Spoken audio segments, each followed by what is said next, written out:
everyone. Today, my guest of today is Jim Thijs, also known as Jimbo, Jet.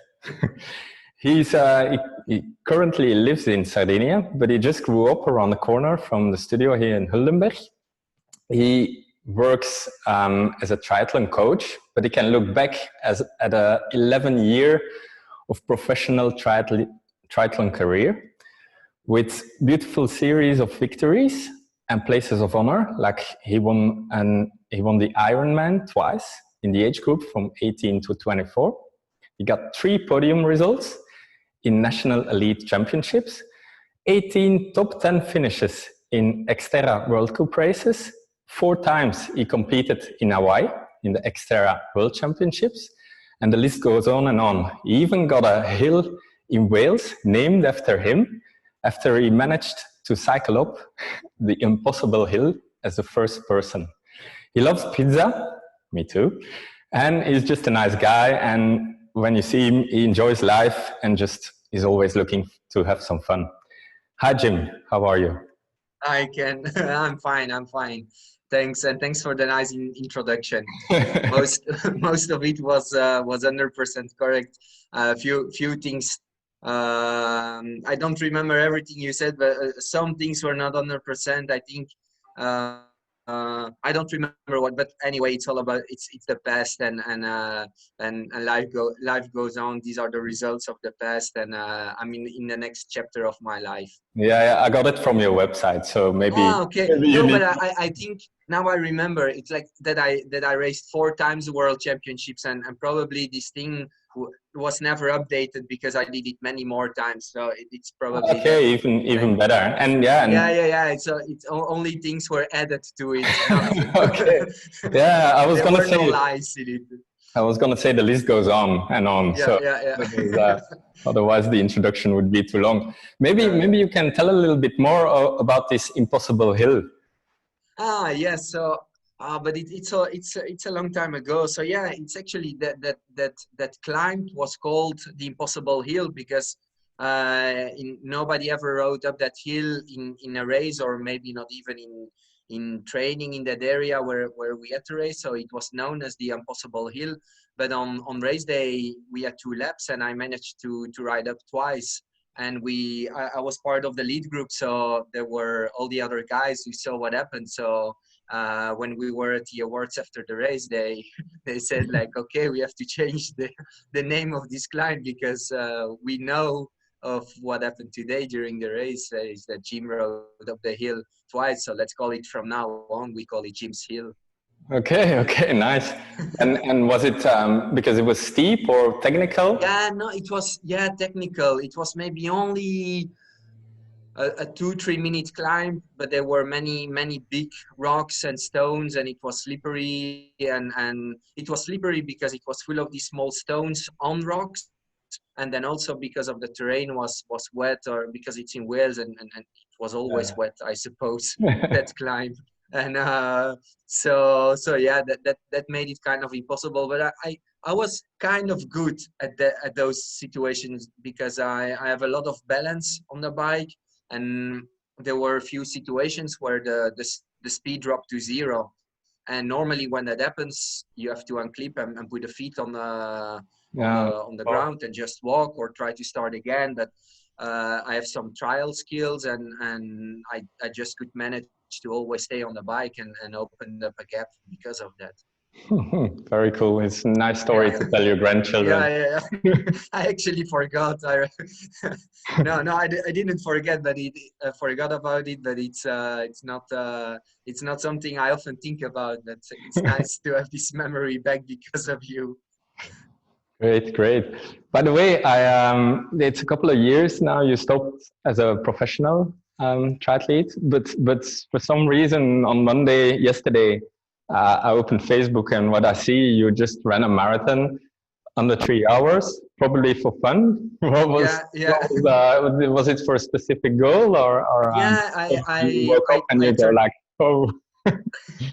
No, but I'm still very fit because in the morning I often train with my girlfriend, who is a professional triathlete, and in the afternoon I coach the kids of my youth project here. So I'm actually always fit and I'm always out. So I still can do many things. Maybe I'm for sure not as fast as in the past, but I still have all my endurance. So I don't think from the endurance almost nothing changed. And I turned 40 on Saturday. So I thought, okay, it's a nice challenge to, instead of doing a long run of 1 hour and a half, which is like a normal distance, like something like 16 to 20 kilometers to do a long run. Let's just keep that pace and run until 40 kilometers. And so that's what I did. And at 40 kilometers, I stopped, and it was just under 3 hours. But Nice. it was just the normal endurance pace. I didn't try to run till my limit or try to set a certain mark or something. It's just when you stay within your limits and your fit, there is actually not a problem running a marathon. The problem is if you try to do it fast. Like if I would try to run every kilometer like 10 seconds faster, it might feel easy for 30 kilometers. Problems that will happen, but just like this at the normal endurance pace, I can still go on forever. Okay, funny enough, I turned 40 in April in Okay. full Corona time, and 5 days after I also ran a marathon just here. Okay. So, it was We have the same took a little idea. bit longer, but I enjoyed every step of it. So. Okay, yeah. No, but I stopped at 40 kilometers, so I have 2 kilometers missing. So Okay, if I would have I thought I saw you did an extra loop or something. no, it was 40 point and 200 meters or something, All but right. not 42 I kilometers. had to actually do an extra loop just because I Ah, wanted the 2 kilometers. to get I could see my house and I was like, oh no, let's go out again. It's very mental training. yeah. No, I wanted to get to 40, not 42. 40 Okay. was the number. All right. So yeah, back to the hill, and that was, if I'm correct, it was 2007. You were then 27, but you already had like a solid record of achievements by then. So can you tell Okay. me a little bit more about what was it like to grow up here in Huldenberg? Were Okay. you always this sporty? Did you always dream about becoming a triathlete, or did you got inspired somehow, some way? Just can you Yeah. analyze?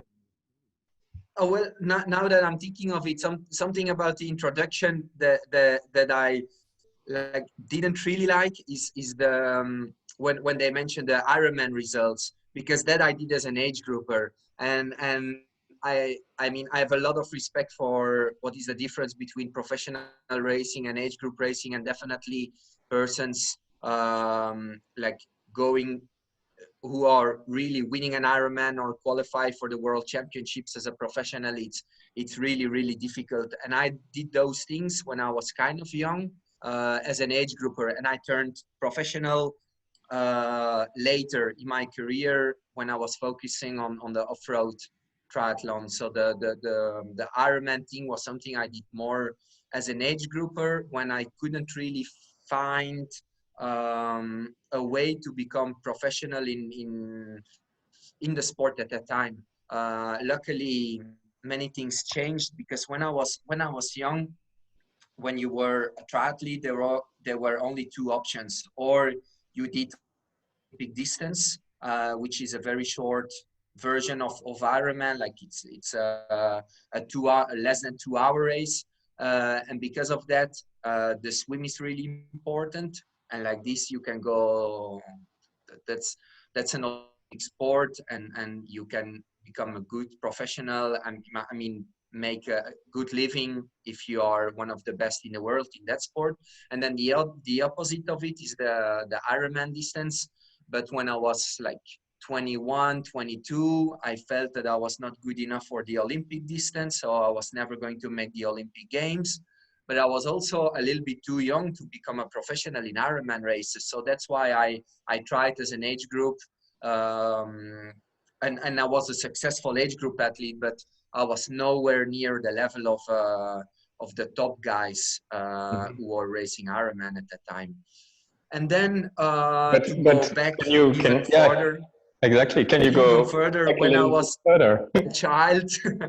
So I started playing football like most kids around the age of 7, because the kids of school and the friends of school and something like that. But also my father gave me a motto uh, to do motocross at the age of 7. So that was my first individual sport, and I did that until the age of 15. And But my parents, do you notice that certain skills that you learned on a motorbike that helped you later? yeah, of course, because I was also always as a child on a bike, on a BMX, or on a skateboard, and all these things. I was always really active together with my brother. We were always outside, always building things, jumping off things. Like we were, because now as a coach, I think a lot of it, like the kids, like the kids that I'm coaching here, I need to coach many hours to even, and I'm not even getting close to the hours that we were just playing. And that's such a big difference, because if I'm not coaching them, they're just doing nothing. Mm. Where when we were children, we were like always active. We were always doing sport. It was not like called training, and it was not with the purpose of performing in a race, but we were like always working on our skills, always working on our balance, always working on our endurance, because we went with a bike to school, we went with bike to the football team, so we were always building on our engine, building on our skills without even Yeah. realizing that we were You like were training. you were building a bigger engine and a very general skill set. Yes, yeah. So I grew up like that with many sports, and then I added also playing basketball to playing football at the same time. Like yeah, motocross I did until I started with triathlon, so from 7 to 15. Then I did um, all of a sudden with some friends we thought to join the athletics team, and we were more playing around there.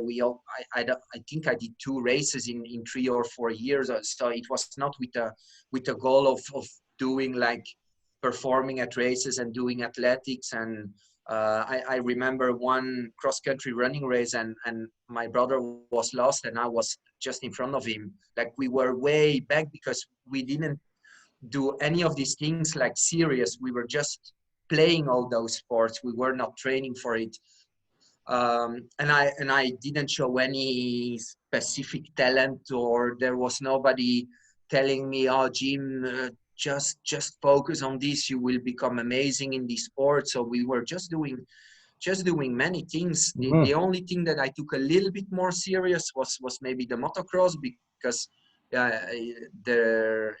it's you need to be able to handle the bike well, and but my parents were divorced already from when I was at a very young age. So the motocross thing was with my father, where I spent a little time, and when I was with my mother, there was not a moto. So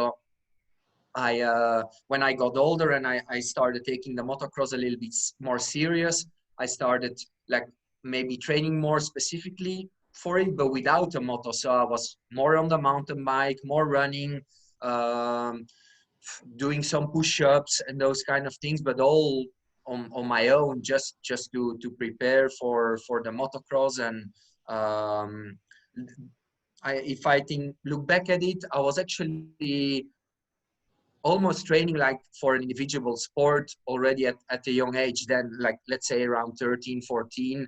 And that's around that age I saw in the newspaper and on TV something about triathlon, and that immediately I was really attracted to it, because I had nobody in the family, or I never heard about the sport directly, and there was no internet. So the moment I heard about this sport or I read something about it, I was immediately like, Drawn to it. It was a spark. yeah, a lot, because it was actually like what I was doing on my own without knowing the sport, like, and it was like, yeah, almost like a calling, like, Yeah.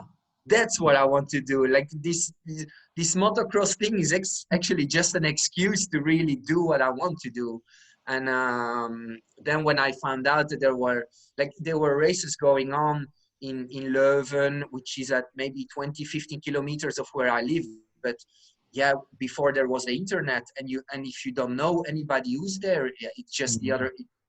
When you're 13 years old, it's the other side of the world without information. So, but then when I did one race, there was a calendar and like this, a membership with the team, and then from there, I started my career. Okay, so probably if there was a sport with 10 different disciplines, you would go for that one.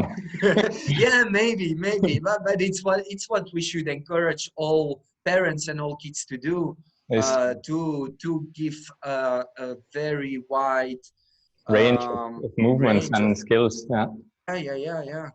yeah, because I think anyway, before 11, 12 years old, not one child can really decide for himself or herself what they want to do. It's always because of what friends are doing or parents tell them to do.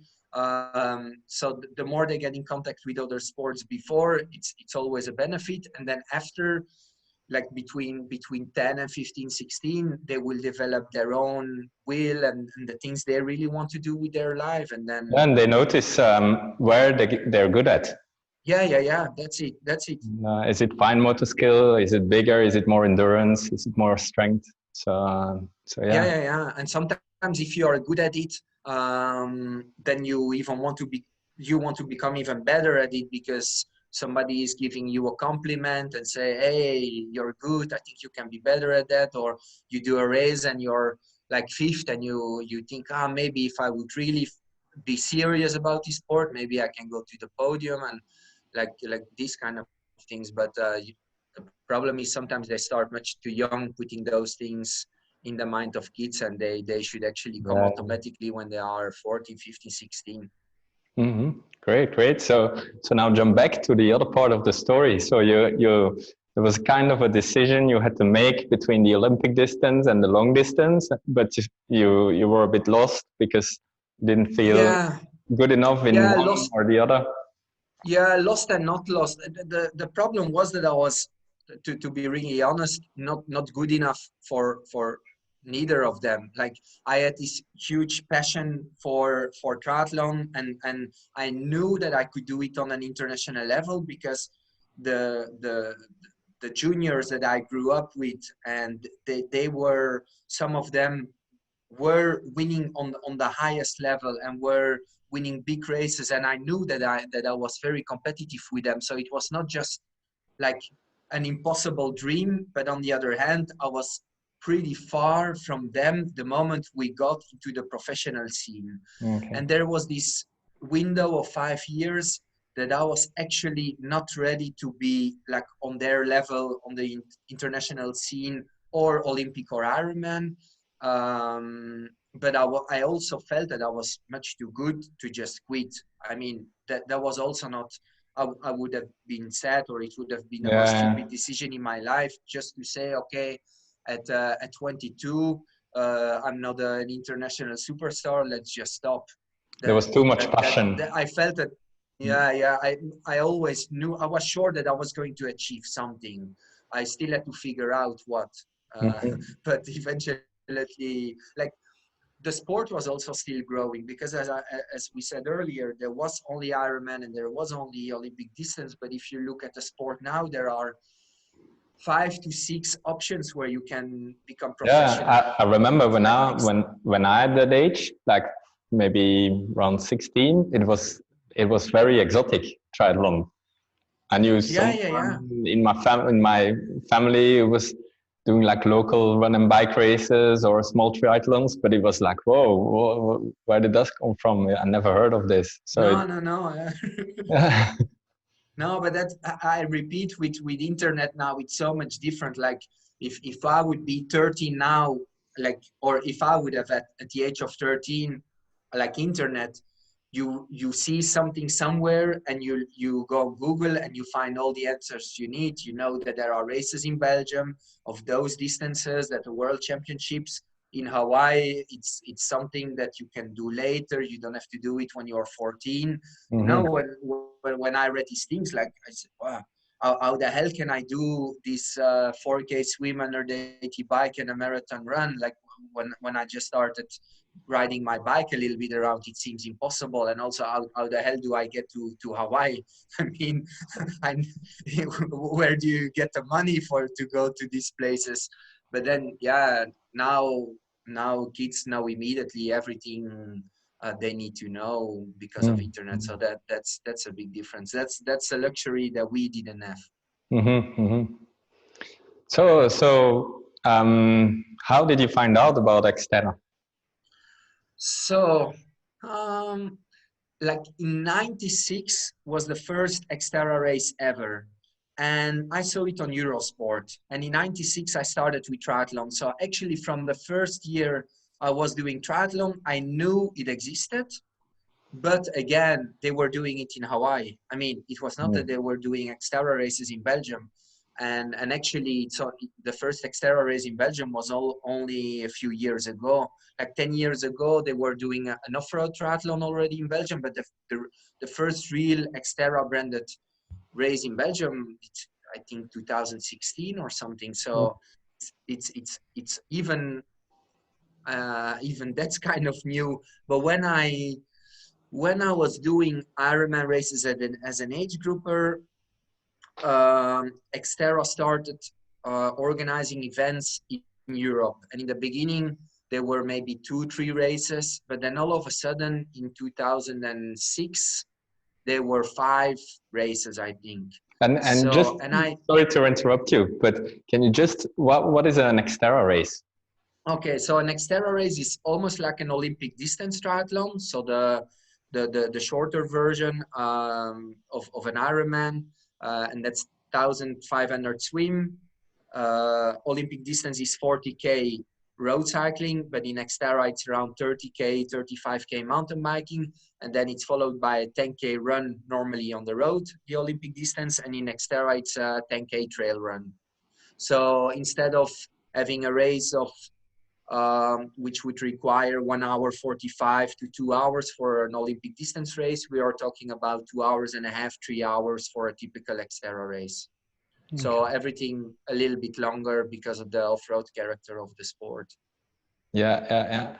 And something that comes to mind, I can imagine that the position when you come out of the water is even more important, because on some courses it might be more difficult to overtake on the mountain bike than on a road when you have a wider road. And it's important, but on the other hand, it's not as important because it's much more individual on the mountain bike. Like if you get out of usually the swim is always on the lowest part of the race, because what happens mostly is you swim in a lake or in a sea, and then you go up a mountain going from there. So usually you have a lot of possibilities to make up time. Like if you swim 15 to 20 minutes, but then the moment you get out of the water, you have a half an hour climb. Like if you are 10 seconds behind or 30 seconds behind, it's actually not that difficult to close that gap if you are a stronger cyclist. Because before there is the first downhill, usually you're already riding for a while, and luckily most organizers are also planning the course a little bit in that way, that not immediately after the swim you have a single track of half an hour where between trees where nobody can pass. So they are thinking taking that into account. Okay good. So yeah, I agree with your point, but actually that's never definitely on the professional scene where everybody has a more or less the same level, and we're not talking about a difference of 3 minutes with 100 persons between the first and the 50th or something. We are much closer together, and the time gaps are not that big, and there are not too many persons in between. Okay.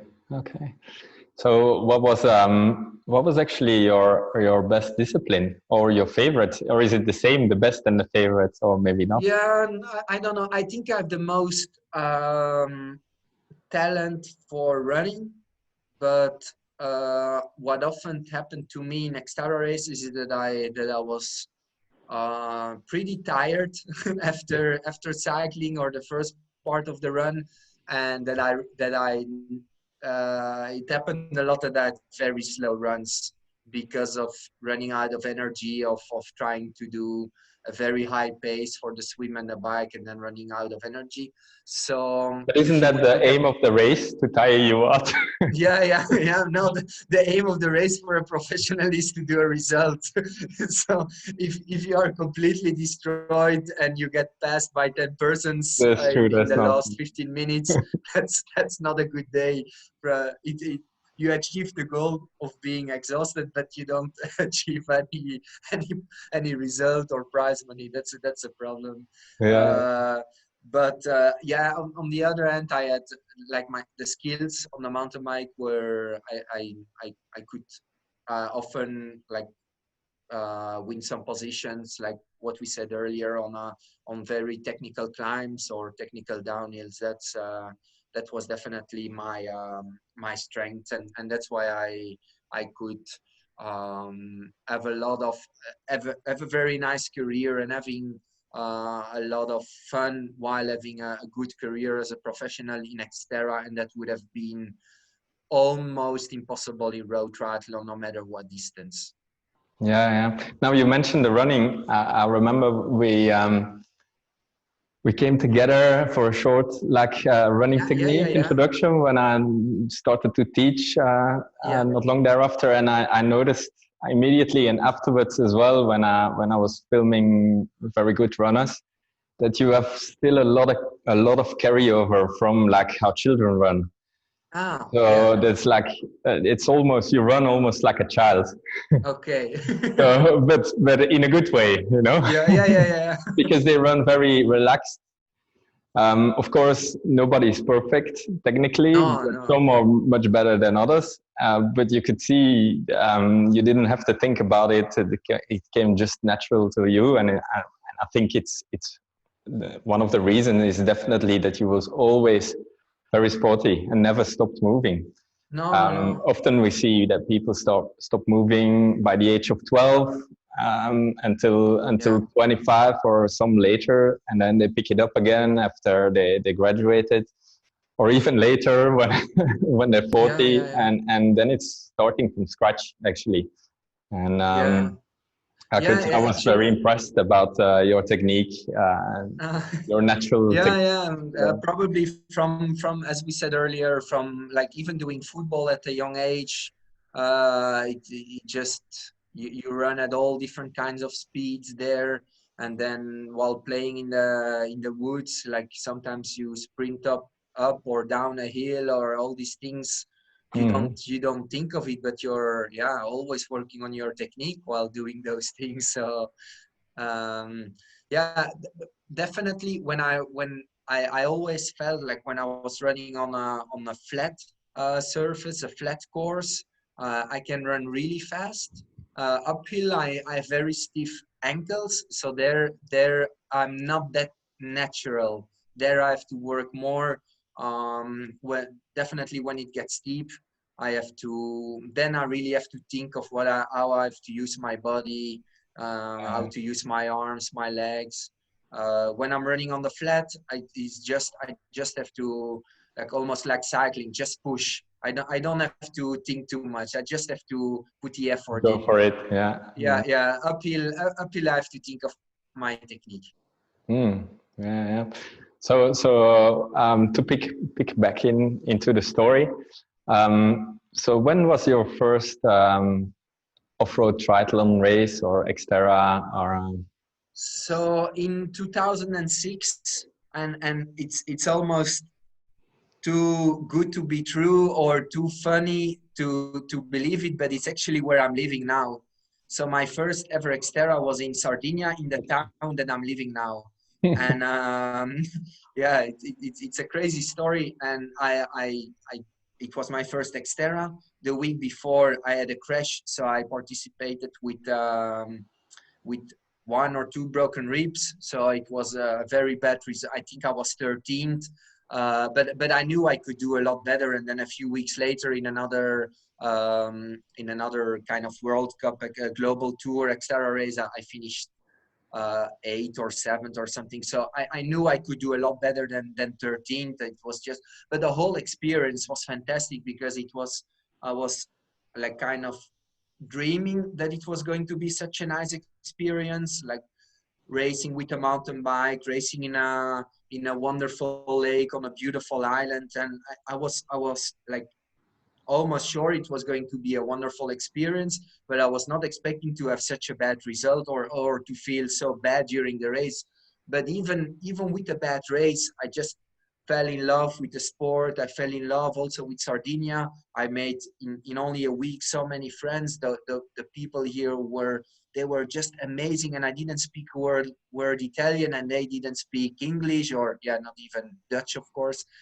So and not even French. So the 3 languages that I could speak at that time, it was impossible to communicate. But it was amazing. Also, the other professional athletes were so nice. It was so much more friendly, a much better atmosphere than in all the road triathlons on international level or on the top level.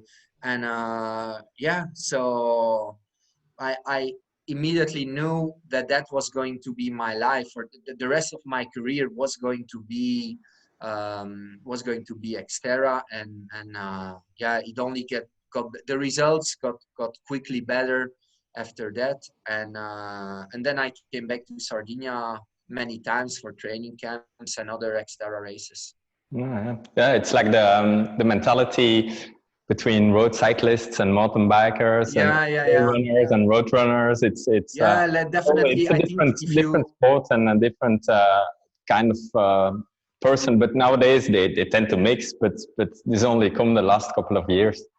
Yeah, I think you can compare it a little bit to what happened with trail running and marathon runners. Like usually an age group or even an elite marathon runner is going to be like a little bit more serious about his approach and his diet. And then you go to a trail runner and you will say, yeah, but I'm eating pizza and Snickers because I need to have as much energy as possible to get through the race. Like and instead of running, like I have to do this track workout and at this pace. Like a trail runner is going to be more, but today I run 4 hours. I don't even know which heart rate or which pace. That's something that happened also, that reflect a little bit the difference between road triathlon and Xterra. I think that's got something to do as well with the variables, because in off-road there's many more variables. The weather is a big factor. When it rains, okay, there's a difference when it's sunny or when it rains on the road. But when it rains in the forest or in the mountains, it's a much bigger impact than of course. And like that, there's many more examples of variables that come into play. Yeah. So these little percentages in training probably have a less significant off-road than on-road. Yeah, but of course, on the highest level, they will count for sure. Yeah. But then even if you think of also on the highest level, like if you do like a road race, let it be triathlon or marathon or just running, or you do something off-road, like if you like on the off-road, you always have something extra that makes it enjoyable because you are at special places. You go on places where you can't even go if you just you take the car. You can't reach most of these things. So even if you have like not a great performance, there is still something like that made it unique or special. Like if you are running a marathon and you feel like shit, I mean, there is almost nothing enjoyable about all that race. Where if you do a trail run and you feel like shit, you still went to the top of that mountain. Yeah, you can't you're back still in down. nature as well. Yeah, and so you still achieved also that kind of goal that you were up, and that always makes us feel better. And when you are up, you look down and then you see a beautiful lake or a huge forest or a city that it's at 100 kilometers from where you are. And you know that doesn't happen when you have a bad day when you're running on the streets. Yeah, I can definitely relate to that. Yeah, you did many of these crazy Yeah. trail runs. Yeah. So yeah, so in your peak career, your peak years of your career, can you shine a little bit of light on what a training day for you looked like? So in season, Okay. how did you combine the three disciplines? What did a day look like for you? Okay. Yeah, it's difficult because it was such a long career and there were many changes in my preparation, and also depending on the coaches that I had. But in general, I trained 2 to 4 times a day. That, yeah, you almost every day swim, bike, and run. There might have been like a strength session or something else, or for example a double swim, and yeah, like but 2 to 4 sessions almost every day. There were periods that I had a coach that required a recovery day once a week. There were periods that I never took a day off for maybe 10 months. But yeah, a typical day is like, or used to be 2 sessions in the morning, like let's say between 8 and 1, 2 sessions, and then an afternoon session or an early afternoon session and a late afternoon session. Mm-hmm. Um, yeah, that's a little bit how the day was built. Um, yeah, if you have Okay. any questions, just ask me, because I know it's very general what I'm saying, because it changed over time, but Yeah, and yeah, of course, and you also change, and your body changes, and yeah. sometimes you experiment with different approaches, and you see what throughout the years you get a good idea of what works and what doesn't work for you. Yeah, yeah. But you What mentioned, what I remember, what didn't work were the 35-hour training weeks. That just only made me tired. It went great for like maybe a month or 2 months, but I never got out of the winter or ready for the racing season like on my best level. Those are things that we did, and that works for some professional athletes, but for me didn't work. If I would go back, I would avoid doing crazy big weeks. I would stick to around 25 to maximum 30, but do that week after week, and yeah, be patient and be more confident. Like don't try to do any crazy sessions or crazy weeks just to think that this is going to make you better. That's a little bit the trap for many endurance athletes, to find that key session that it's like a crazy session and all of a sudden I'm going to be better. But just you most of the time it doesn't work like that. Like we become really good as athletes from building over longer periods without making mistakes, that we don't get sick or injured. That's going to be much more valuable than having that crazy track session or that 6-hour bike ride or those kind of things.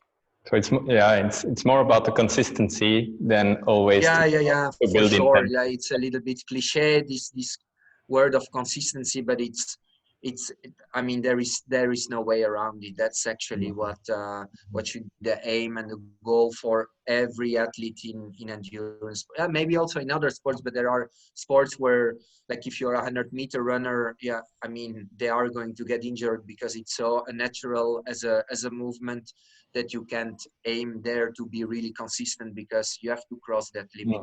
But in endurance sport, like not crossing the limit is almost going to guarantee you much more success than trying to cross the limit in the hope that a miracle is going to happen.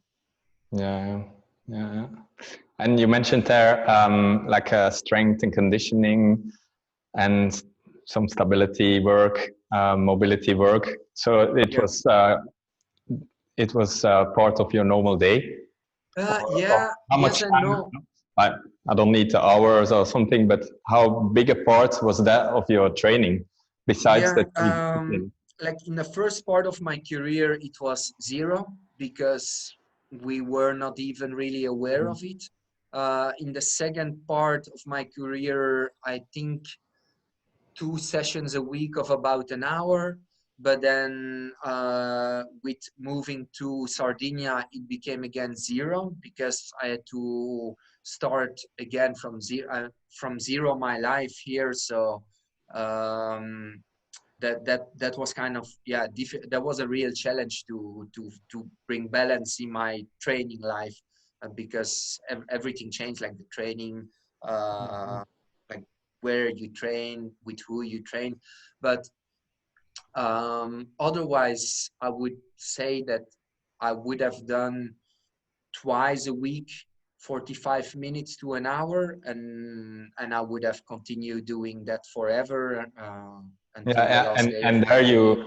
you prefer to reserve specific blocks for it, or No, year round. yeah, the whole year round, or Yeah. did you say okay, sometimes I do daily work of 10-15 minutes, and try to get it in there as well. Yeah, that's also a nice way of doing it. But what happens if if you are training, let's say 3 to 5 hours a day, this adding 10 minutes seems like nothing, but when you're tired, it becomes like you just don't want to do it anymore. Yeah, you just have to be honest with yourself. Like on paper, it looks so easy to find these 10 minutes, but reality is usually another story. And And that's in reality, even people that don't train 5 hours a week, that don't train at okay. all, finding these 10 minutes or 15 minutes is a big Yeah, challenge yeah, to work around. yeah. It's like, I mean, if you already have to start 3 training sessions a day or 4 training sessions a day, like you try to eat in between, um, try to do some stretching, and then it's actually Rest. yeah. So if it's then better structured, like let's say every Tuesday and every Friday I go to the personal trainer and I do it with him or with her or whatever it is, then at least you know that you never have to think of it the rest of the week, and for sure you will do also a better work if also somebody's checking you. So I think that's the best setup for everybody. I mean, everybody's doing it like serious and who really wants to get the best out of himself or out of herself. It's to work together with somebody and have an appointment. I think that's the Yeah. most honest way. Otherwise, I think you're fooling yourself a lot. Okay. Okay. Thank you. So if I'm correct me if I'm wrong, but the last years of your career were mainly focused on the World Championships. Yeah. Can So you talk a little bit about this and yeah, I had what I this had this choice and how do you feel about it now, or any thoughts about it? yeah I had this big dream to try to win the world championships Xterra around Okay, so I lost you. yeah Just maybe after the question, you can just. okay, so it was about world championships, Mhm. huh? The Yeah, question yeah, about yeah, yeah. So the last couple of years, you focused mainly on the World Championships. Why this decision, and what are your thoughts about it when you can look back now?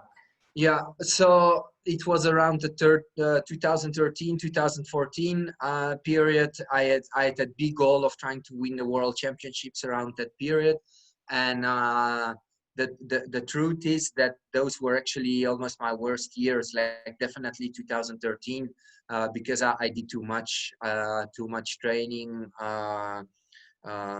Yeah, it just didn't work what I planned to do. And luckily then in 2014, because I did all that big volume of work to prepare 2013, but I missed probably the freshness. I could finish third at the European Championships of cross triathlon, which was a fantastic result for me, and with that I'm really happy. But yeah, the World Championship that in 2000, that period I didn't have a big result. So it's but a few years earlier I got 10th, and that's actually that was my best result on a World Championship. So I did other results like near like 13th and 15th, but yeah, and I can imagine very well if at 10th place at the Worlds, you start to have a mission, and you know it's possible. Yeah. Because I can imagine it's a very small world. You know, all the other guys on some kind of personal level. So it's just a big group of friends competing, probably. Yeah. But what happened is, like, we had the World Championships on in Maui every year, and the first 3 years that I raced, I was 15th, 13th, 10th, and I absolutely loved that race. Like, it was the bike, there were almost no single tracks, but because of all the lava rocks, it was really technical, and it just suited me perfectly, that course. And also the run was perfect. But then they changed the course, and it became like a real climbers course. Like, there was still like almost no like, you didn't need really technical skills. There were more single tracks, but they were kind of easy.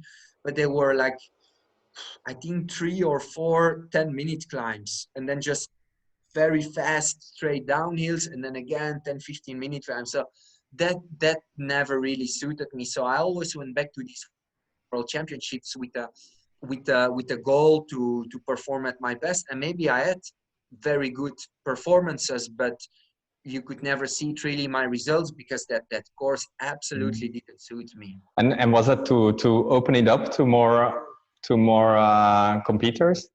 Or? No, I think it depends on the location. The race organizers always have to find like a hotel resort to have a partnership with, and the terrains. Like, for example, where we were racing at the first part of my Xterra career, where I finished 10th at the World Championships, we were not even allowed to check the course because it was all on private land, and they just opened it only on race day, and then they closed it again. So that was, for the growth of the sport, maybe not the best solution. Where they are having the World Championships now, and since 10 years now, the course is always open. Like, it's on big roads, and it's the best solution for the sport. It was not the best solution for me, but for the sport, definitely it was a big improvement. Okay, thanks. Let's talk a little bit about your coaching. So in Sardinia, you build up a coaching business.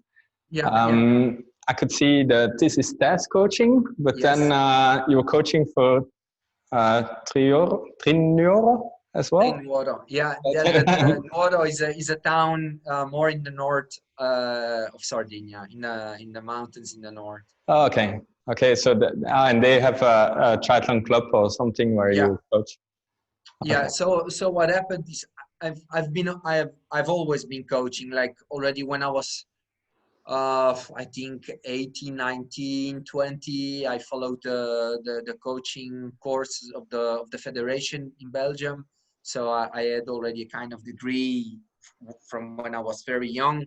And then they started a new team in Overijse.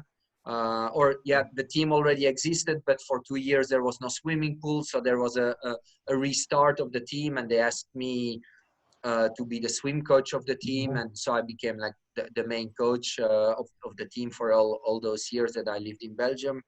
And so I've always been coaching, and I always liked it, but it was always like a small part of my life. Like, it was not my main career, it was not my main business, because I was a professional athlete.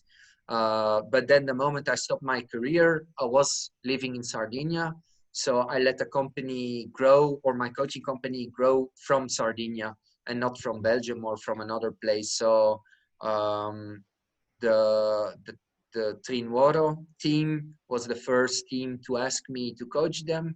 So I took the commitment to coach there. The kids started winning almost everything from triathlon, even if it's a triathlon team, but they started winning the cyclocross races and mountain bike races. And so what happened is that the kids from the town where I'm living, or their parents, started contacting me because they were maybe not so happy with the way their teams were working. So I set up then a kind of youth project on my own without being part of a team here, like just a private school or team. I don't know how to call it. I just call it a youth project. And yeah, within a year, I got to 10 kids, and then I closed it. Otherwise, I can't guarantee the same quality. And now these kids are like some were already in sport, and they are like they improved. And then yeah, I don't like to brag with the result of the kids, but actually they're winning everything. So let's say it like this. You have all uh, reason, all because reason. yeah, but because it's also, of course, not only the work of the coach, and the kids also need a certain amount of talent. And there are also some problems in Sardinia, that the level is not as high as in Belgium, where if you have a cycling race for children or for, let's say, 13-year-olds in Belgium, maybe they are with 100 or 150 participants. Here they might be with 50 or 30, or so it's also easier to have like success as a coach if there is less competition. But on the other hand, I'm not even coaching them for the results. I'm trying to give them what I had at the child, or what we almost had naturally, without even thinking of the races. And so I'm trying to give them an education into sports more than preparing for races. But anyway, they are so much more competitive than most of the other kids, because they are doing many other sports. And yeah, it's just fantastic. It's a success, and I'm having a lot of fun doing it. Yeah.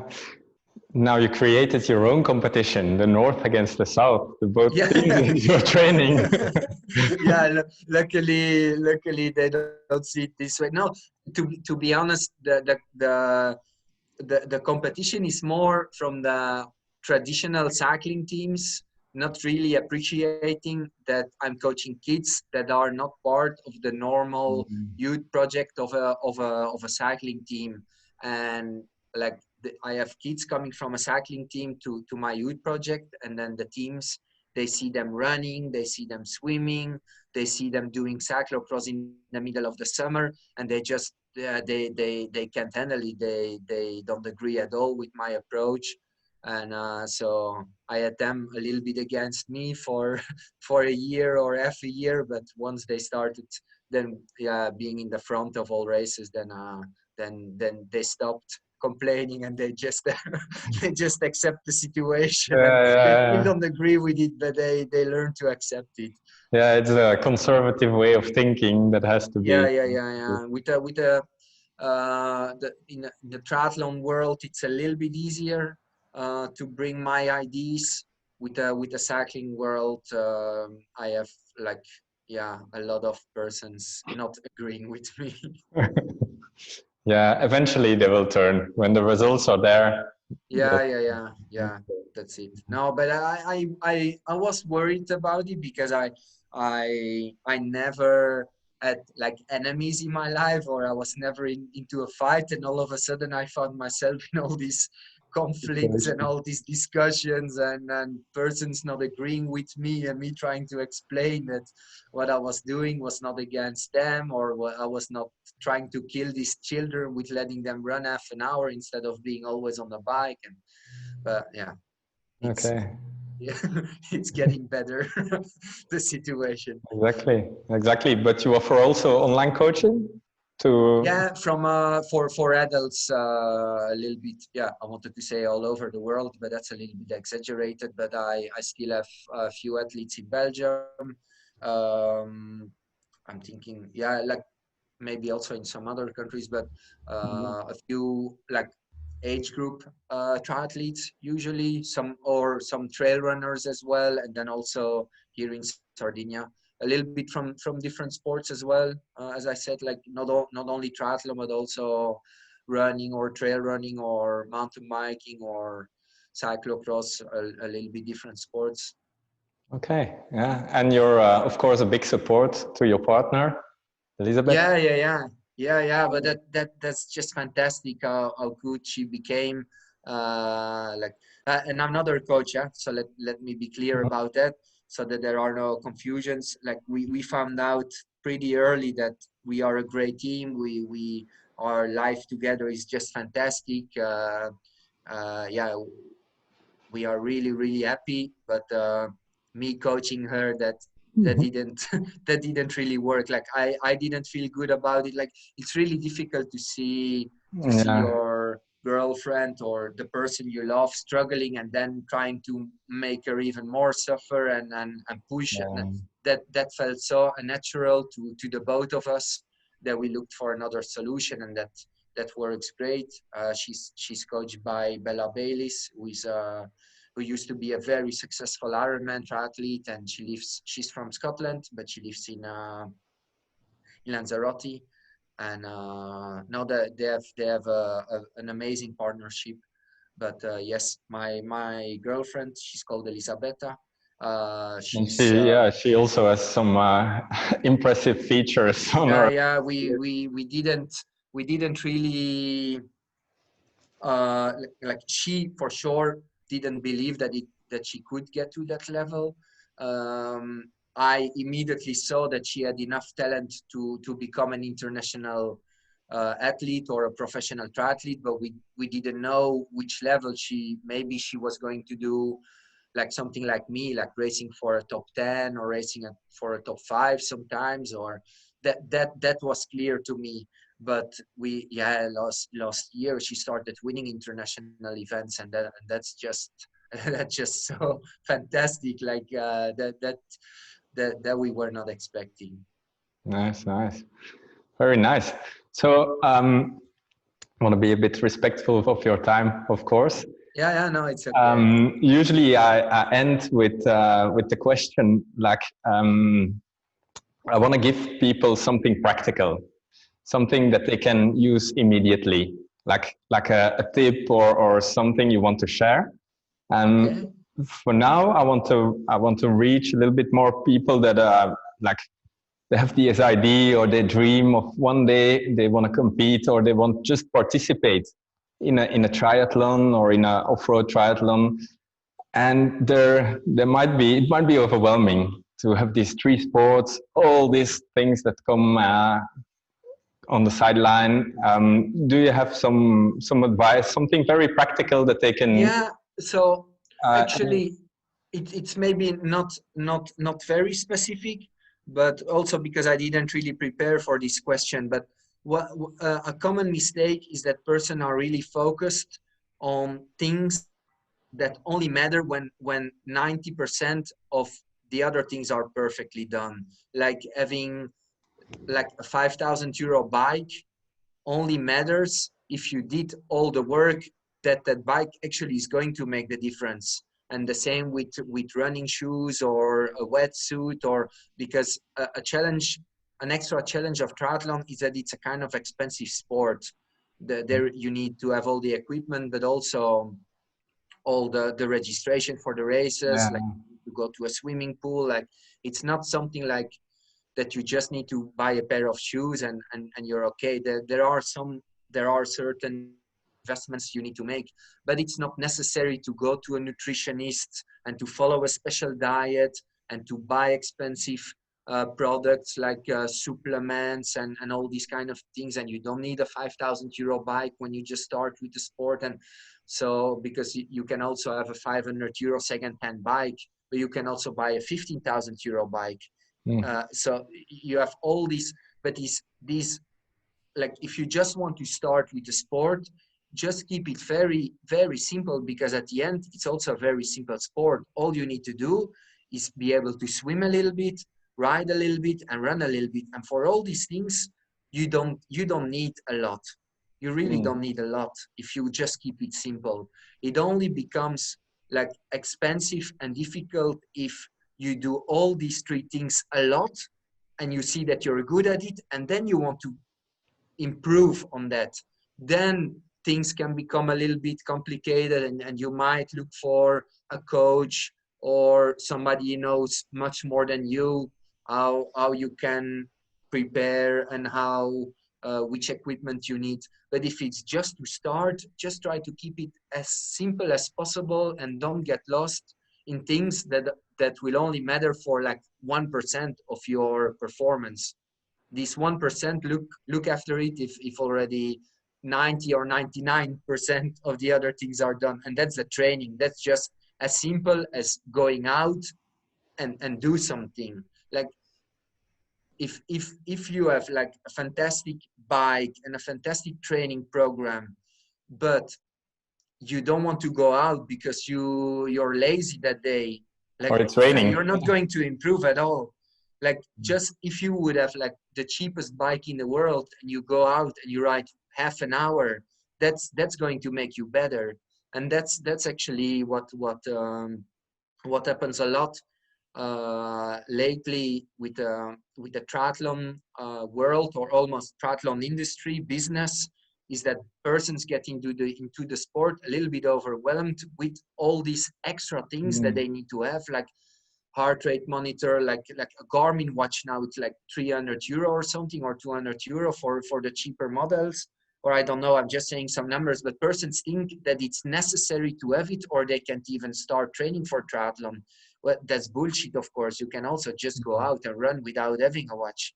And if you add all these small things, like, okay, I need that watch, I need to pay Strava, I need to pay Training Peaks, I need to, yeah, of course it's overwhelming, but it's all not necessary, these things. Yeah. Thank you for your great advice.